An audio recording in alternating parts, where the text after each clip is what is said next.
नमस्कार स्टूडेंट्स, आज हम 10th क्लास साइंस में जो IUPAC नामकरण है उसको पढ़ने वाले। ठीक है, एकदम अच्छे तरीके से समझेंगे। अगर आपको इसकी PDF चाहिए तो हमारे टेलीग्राम ग्रुप या व्हाट्सएप ग्रुप को आप ज्वाइन कर सकते हो, उसकी लिंक आपको डिस्क्रिप्शन में मिल जाएगी। ठीक है, तो आज हम पढ़ेंगे IUPAC नामकरण, हाइड्रोकार्बनों का कि IUPAC नामकरण किस प्रकार से किया जाता है। तो सबसे पहले हमें यहाँ पे ध्यान होना चाहिए कि IUPAC का पूरा नाम क्या होता है। किसका नाम? IUPAC। तो IUPAC का जो पूरा नाम होता है वो होता है Indian Union of Pure and Applied Chemistry. I का मतलब सबसे पहले इंटरनेशनल, क्या होगा? इंटरनेशनल यूनियन प्योर, यहां पे लिख देना आप of Pure and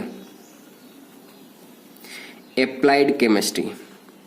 applied chemistry ये होता है इसका पूरा नाम। ठीक है, international union of Pure and Applied chemistry, ये इसका क्या आपके IUPAC का पूरा नाम है। अब देखो, IUPAC का नाम करने से पहले आपको कार्बन श्रृंखला के नाम याद होने चाहिए कि अगर कार्बन की संख्या 1 हो तो उसे बोलते हैं मेथ। क्या बोलते हैं? मेथ। कार्बन की संख्या 2 हो तो उसे बोलते एथ। क्या बोलते हैं? एथ। ये याद में होना चाहिए। ठीक है, सारे याद होने चाहिए। कम से कम आपके 10th क्लास में आप हो तो आपको कार्बन 8 तक याद होने चाहिए कि कार्बन 8 को क्या बोलते हैं। ठीक है, अगर देखो कार्बन की संख्या 3 हो तो उसे बोलते हैं प्रोप। क्या बोलते हैं? प्रोप। कार्बन 4 हो तो उसे बोलते हैं ब्यूट। क्या बोलते हैं? ब्यूट। कार्बन 5 हो तो उसे बोलते हैं पेंट। क्या बोलते हैं? पेंट। कार्बन 6 हो तो उसे बोलते हैं हेक्स। क्या बोलते हैं? हेक्स। कार्बन 7 हो तो उसे बोलते हैं हेप्ट। क्या बोलते हैं? हेप्ट। और कार्बन 8 हो तो उसे क्या बोलते हैं? ऑक्ट। ये याद होना चाहिए कि कार्बन 1 हो तो उसे मेथ, कार्बन 2 हो तो एथ, कार्बन 3 हो तो प्रोप, कार्बन 4 हो तो ब्यूट, कार्बन 5 हो तो पेंट, 6 को हेक्स, 7 को हेप्ट, 8 को ऑक्ट बोलते हैं। ये आपको याद होना चाहिए। इसके अलावा देखो, आपको जो हाइड्रोकार्बन श्रृंखला है उसमें अगर सिंगल बंध आता है तो वो कौन सी श्रेणी है? एल्केन श्रेणी। कौन सी श्रेणी? एल्केन श्रेणी में कौन सा बंध आता है? एकल बंध। कौन सा आता है? एकल बंध। ठीक है, और अगर हमारे पास कोई श्रेणी एल्किन श्रेणी है मतलब उसमें क्या है? द्विबंध है। क्या है? द्विबंध है। एकल बंध का मतलब उसमें सिंगल बॉन्ड होगा, द्विबंध का मतलब उसमें कौन सा बॉन्ड होगा? Double bond. और अगर हम किसी श्रेणी को एल्काइन श्रेणी बोलते हैं तो वहां पे हम देखेंगे कि उसमें कौन सा है? त्रिबंध है। त्रिबंध मतलब उसमें 3 बंध होंगे, ये इस प्रकार से। ठीक है, अगर आपके पास एल्केन श्रेणी है तो एल्केन श्रेणी में जो हम पीछे की ओर हिंदी में जैसे कि हम एक तो प्रत्यय लगाते हैं, एक उपसर्ग लगाते हैं। उपसर्ग तो आगे लगाते हैं, जबकि प्रत्यय को हम यहाँ पे बोलेंगे अनुलग्न। क्या बोलेंगे? अनुलग्न। तो अनुलग्न में हम लगाएंगे इसमें एन लगाएंगे। क्या लगाएंगे? एन। क्लियर है बात यहाँ पे? एल्किन में हम जो अनुलग्न लगाएंगे वो लगाएंगे इन। क्या लगाएंगे? इन। ठीक है, और एल्काइन में जो हम अनुलग्न मतलब जो प्रत्यय के रूप में लगाएंगे वो क्या लगाएंगे? आइन लगाएंगे। क्या लगाएंगे? आइन। ठीक है, अब देखो एक बार इसके मैं डायरेक्ट उदाहरण बता रहा हूं, उस उदाहरण के द्वारा ये आपको पता चल जाएगा। जैसे कि मैं यहाँ पे लिख रहा हूं एथेन, एक लिख रहा हूं एथिन, एक लिख रहा हूं मैं एथाइन। तो यहाँ पे आप देखो कि एथेन में पीछे क्या आ रहा है? एन आ रहा है, तो इसमें कौन सा बॉन्ड होगा? Single bond. यहाँ पे देखो पीछे क्या आ रहा है? इन आ रहा है, एथिन, एथ प्लस इन, तो इसमें क्या होगा? डबल बॉन्ड होगा। यहाँ पे देखो आइन आ रहा है। क्या आ रहा है? आइन, एथाइन। देखो आइन की वॉइस आ रही है, तो यहाँ पे कौन सा बॉन्ड है? इसमें ट्रिपल बॉन्ड है। कौन सा? ट्रिपल बॉन्ड है। ठीक है, अब बात करते हैं नेक्स्ट हमें एल्केन का सामान्य सूत्र। किसका? एल्केन का सामान्य सूत्र। कई बार एग्जाम में पूछा भी है, इन सूत्रों को आपको याद रखना है। ठीक है, एल्केन का सामान्य सूत्र। एल्केन का सामान्य सूत्र में आपको करना है CnH2n। अब देखो यहाँ पे एक बार यहाँ पे देखो मैं इतना ही लिख रहा हूँ। ठीक है, अब लिख रहा हूँ एल्किन का सामान्य सूत्र। ये सामान्य सूत्र अभी नहीं बना है। ठीक है, इन तीनों को मैं साथ में समझा रहा हूं। यहाँ पे इसमें भी आपको क्या करना है, CnH2n। अब देखो अब इसमें चेंज क्या होगा वो ध्यान में रखना। और एल्काइन का सामान्य सूत्र, किसका सामान्य सूत्र, एल्काइन का सामान्य सूत्र। अब देखो यहाँ पे एल्किन, जो एल्केन है सबसे पहले यहाँ पे CH2n, जो सबसे पहले एल्केन है, तो एल्केन के सामान्य सूत्र में आपको +2 करना है। क्या करना है, +2। एल्काइन का जो सामान्य सूत्र है इसमें क्या करना है, -2। और इसमें क्या करना है, आपको ना तो प्लस करना है कुछ और ना ही कुछ माइनस करना है। तो इस प्रकार से ये हो जाएगा आपके एल्केन का सामान्य सूत्र, ये एल्केन का सामान्य सूत्र, और ये हो जाएगा एल्काइन का सामान्य सूत्र। ठीक है, तो एल्केन का सामान्य सूत्र क्या हो जाएगा, CnH2n+2। क्लियर है बात यहाँ पे। इसी प्रकार एल्किन है, इस एल्किन का सामान्य सूत्र क्या हो जाएगा कि CnH2n। क्लियर है बात यहाँ पे। और एल्काइन का पूछे सामान्य सूत्र क्या होगा, तो एल्काइन का सामान्य सूत्र क्या होगा, CnH2n-2। ये किसका फॉर्मूला हो जाएगा, आपके एल्काइन का सामान्य सूत्र हो जाएगा। अब देखो कुछ नामकरण के कुछ नियम है, उन नियमों को आपको ध्यान में रखना है। ठीक है, नियमों को क्या करना है, ध्यान में रखना है। सबसे पहला इसमें जो रूल आता है, नामकरण के नियम, नामकरण के नियम। देखो नामकरण के नियम में सबसे पहला जो रूल आता है, उस रूल में देखो आपको क्या ध्यान में रखना है। सबसे पहले हमें क्या करना है, लंबी कार्बन श्रृंखला का चेन, सबसे लंबी कार्बन श्रृंखला का क्या करना है, चेन करना है। कार्बन श्रृंखला का चयन करेंगे। सबसे पहले क्या करेंगे, सबसे लंबी कार्बन श्रृंखला का क्या करेंगे, चयन करेंगे। ठीक है, सेकेंड नंबर जो इसमें रूल है, वो रूल होने के बाद में क्या करते हैं, चयन करने के बाद, चयन करने के बाद प्रतिस्थापियों को, जो प्रतिस्थापी होते हैं, अभी हम देखेंगे कि कौन से प्रतिस्थापी। ठीक है, प्रतिस्थापियों को अंग्रेजी वर्णमाला, प्रतिस्थापियों को अंग्रेजी वर्णमाला के क्रम के अनुसार लिखते, के क्रम के अनुसार लिखते हैं।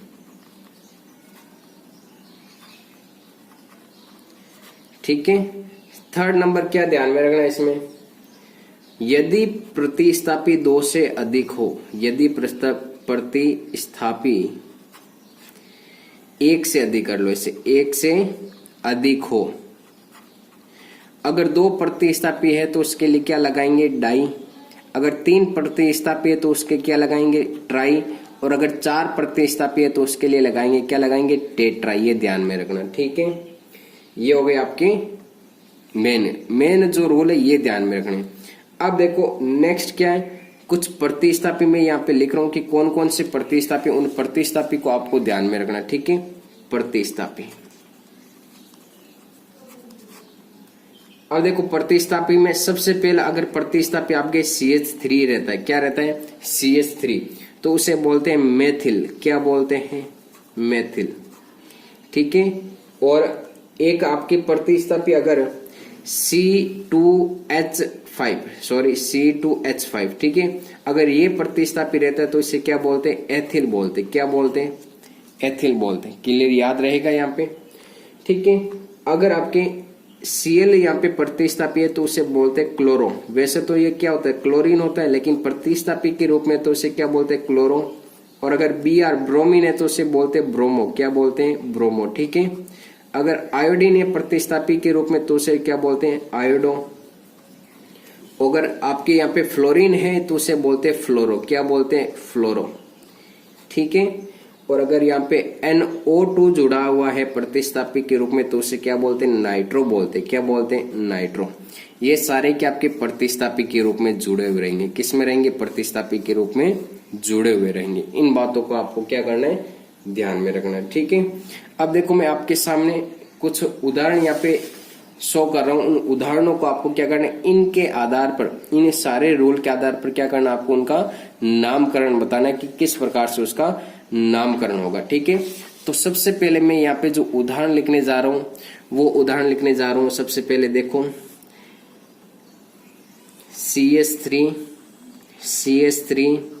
CH3 यहाँ पे 2 हो जाएगा। ठीक है, इसका अगर नाम पूछे तो इसमें क्या नाम होगा? देखो सबसे पहले इसमें देखो कार्बन की संख्या क्या है, कार्बन कितने, एक, ये हो गया दो, ये तीन, कार्बन कितने, तीन। यहाँ पे देखो अब एक कार्बन हो तो मेथ बोलते हैं, दो कार्बन हो तो क्या बोलते हैं, एथ बोलते हैं, तीन कार्बन हो तो क्या बोलते हैं, प्रोप। तो तीन कार्बन है सब में, तीन कार्बन है, बीच में कौन सा बंद है, देखो सिंगल बॉन्ड, क्या है, एल्केन मतलब एकल बंद है। तो अनुलग्न मतलब पीछे क्या लगेगा, एन। तो पहले तो क्या हो जाएगा, प्रोप, ये लो प्रोप। पीछे की ओर क्या जुड़ेगा, इसमें एन जुड़ेगा, क्योंकि क्या है यहाँ पे सब में देखो ये सिंगल बॉन्ड है, तो क्या जुड़ेगा, एन। तो इसका नाम क्या हो जाएगा, प्रोपेन हो जाएगा। क्या हो जाएगा, प्रोपेन। समझ में आया ये नाम? अब देखो एक और उदाहरण लेते हैं। अगर हमारे पास आ जाए CH3, अगर इतने ही आ जाए तो हम क्या करेंगे, इसका नामकरण किस प्रकार करेंगे? तो देखो यहाँ पे सबसे पहले कार्बन कितने, एक ये कार्बन, एक ये कार्बन, दो कार्बन है, दो कार्बन को क्या बोलते हैं, दो कार्बन हो तो क्या बोलते हैं, एथ बोलते हैं ना। तो सबसे पहले हम क्या लिखेंगे, एथ, ये लो एथ लगा दिया, प्लस सिंगल बॉन्ड है, सिंगल बॉन्ड के लिए हम क्या लगाते हैं, एन, ये लो एन लगा दिया। तो इसका पूरा नाम क्या बन जाएगा, एथेन बन जाएगा। क्या बन जाएगा, एथेन। क्लियर है बात यहाँ पे? अगर हमारे पास यहाँ पे दे दे CH3, CH2, CH2, CH2, CH3, ये दे दें, तो सबसे पहले देखो इसमें कार्बन कितने, एक कार्बन ये, दो कार्बन ये, तीन कार्बन ये, चार कार्बन ये, पांच कार्बन ये। पांच कार्बन को देखो अब इसमें क्या बोलते हैं, पांच कार्बन हो तो उसे क्या बोलते हैं, पेंट। ये आपको याद रखना होगा, ठीक है। पांच कार्बन को क्या बोलते हैं, पेंट। वो सारणी याद रखनी, ये लो पेंट लगा दिया, प्लस सब में सिंगल बॉन्ड है, यहाँ पे देखो ये सिंगल बॉन्ड है। तो सिंगल बंद के लिए, एकल बंद के लिए क्या लगाता है, पीछे की ओर क्या जोड़ता है, एन जोड़ता है, अभी मैंने बताया था। ये लो मैं पीछे क्या लगा दूंगा, एन। तो इसका नाम क्या बन जाएगा, पेंटेन। क्या बन जाएगा, पेंटेन। क्लियर है बात, यहाँ पे समझ में आ गया? ये तो गया एकल बंद का नामकरण किस प्रकार करते हैं। अब देखो द्विबंध का नामकरण, डबल बॉन्ड का नामकरण देखते हैं कि द्विबंध का नामकरण किस प्रकार से आपको करना है। अब देखो द्विबंध का नामकरण, द्विबंध के नामकरण में देखो हमारे पास जैसे कि ये formula CH3, CH double bond CH2, ये है यहाँ पे, ठीक है। तो इसमें क्या करना है आपको कि सबसे पहले तो आपको इस डबल बॉन्ड की स्थिति देखनी। सबसे पहले इसमें क्या करेंगे, नंबरिंग देंगे। तो नंबरिंग उस तरफ से देंगे जिस तरफ से आपके डबल बॉन्ड क्या पड़ता हो, पास में, जिस तरफ से डबल बॉन्ड क्या पड़ता हो आपके पास में। तो अगर मैं इस तरफ से नंबरिंग देता हूँ 1, 2, तो 2 नंबर कार्बन पे डबल बॉन्ड आ रहा है, और इस तरफ से आपके 1 नंबर कार्बन के आगे क्या आ रहा है, डबल बॉन्ड। तो 1 नंबर में इस तरफ से देना इसको स्टार्ट करूंगा। तो 1 नंबर ये, 2 नंबर ये, 3 नंबर ये। तो सबसे पहले हमें क्या करना है, इस द्विबंध की क्या दर्शानी, स्थिति। तो ये लो 1 नंबर कार्बन पे आगे क्या है हमारे, डबल बॉन्ड, ये लो 1 नंबर दर्शा दिया। कार्बन कितने टोटल, 3, 3 को क्या बोलते हैं, प्रोप, ये लो प्रोप, प्लस डबल बॉन्ड है, डबल बॉन्ड के लिए क्या जोड़ता है इसमें देखो, एल्किन। डबल बॉन्ड ये द्विबंध होता है तो उसे एल्किन श्रेणी, और अनुलग्न मतलब पीछे क्या जोड़ता है, इन। तो मैं इस प्रोप प्लस पीछे क्या जोड़ दूंगा, इन। तो इसका क्या बन जाएगा, 1 प्रोपिन। क्या बन जाएगा, 1 प्रोपिन। बात समझ में आई? देखो अब एक दूसरा उदाहरण लेते हैं, जैसे कि CH3, CH double bond CH, CH3। अब देखो इसका नामकरण किस प्रकार करेंगे।